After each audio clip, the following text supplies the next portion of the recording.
Bro, motor lu gua pinjem dulu ya. Iya, jangan sampai hilang tuh motor gua. Iye, nggak bakal hilang motor lu. Bro, lu siapa?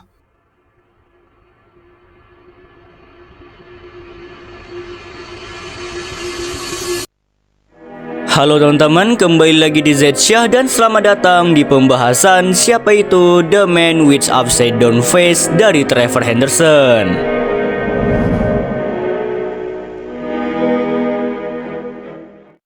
Tahun 1910, sebuah kecelakaan kereta api merenggut puluhan nyawa di tengah kepulan asap dan jeritan. Kamera menangkap sesuatu yang tidak seharusnya ada di sana. Seorang pria berpakaian rapi berdiri mematung dengan wajah yang aneh. Matanya di bawah, mulutnya di atas. Wajahnya terbalik dengan begitu sempurna. Dia bukan sekedar hantu biasa, dia adalah perwujudan dari rasa sakit yang kita rasakan. Dan hari ini kita akan membedah ciptaan paling mengerikan yang dibuat oleh Trevor Henderson. Perkenalkan, dia adalah The Man with Upside Down Face. Dia memiliki julukan sebagai Patron Saint of Incident and Natural Disaster, yang kalau diartikan ke dalam bahasa Indonesia yaitu artinya pelindung kecelakaan dan bencana alam. Dari julukannya saja kita sudah tahu dia bukan sekedar entitas yang jahat saja, melainkan dia memiliki sesuatu yang sangat berbahaya. Ya, dia memiliki kemampuan yakni dapat memberikan nasib buruk pada seseorang.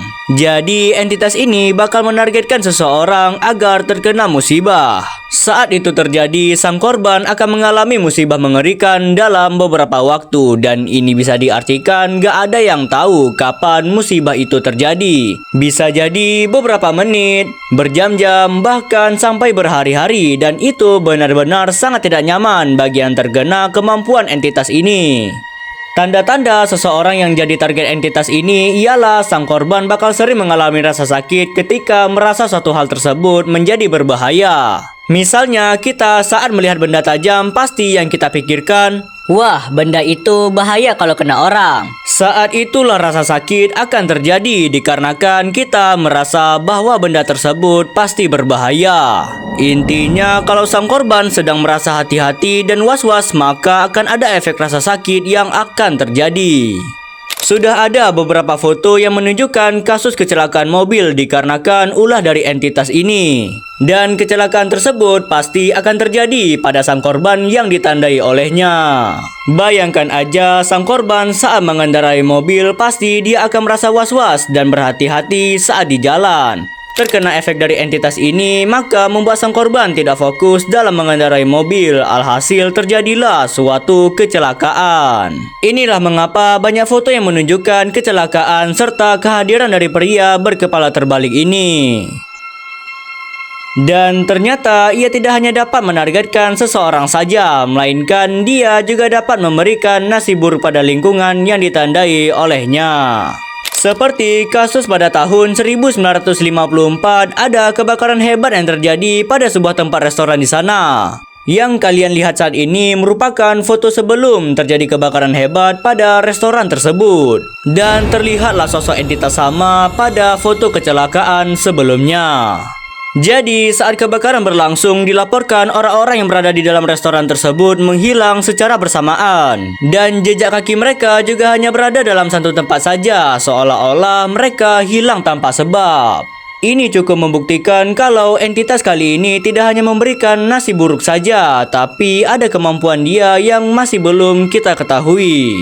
Dari tujuannya, asal-usul itu masih dipertanyakan, tapi yang pasti dia telah hidup selama puluhan tahun. Kesimpulannya, The Man with Upside Down Face merupakan entitas yang membawa malapetaka bagi siapapun dan dimanapun dia berada. Kehadirannya mewakili ketakutan kita akan ketidakberdayaan di hadapan nasib buruk yang akan datang. Dia adalah pengingat bahwa di balik setiap kecelakaan yang kita anggap kebetulan, mungkin ada sesuatu yang sedang tersenyum menonton dari kejauhan. Oke, sampai di sini saja pembahasan kita tentang The Man with Upside Down Face. Gimana menurut kalian tentang pembahasan kali ini? Mungkin gua bakal lanjut terus untuk membuat video entitas berikutnya. Soalnya gua udah ada video short entitas ini, jadi nggak perlu dibuat lagi. Sebelum gua buat videonya, seperti biasa, jangan lupa untuk request pembahasan berikutnya. Kalau sudah, see you next time video. Bye.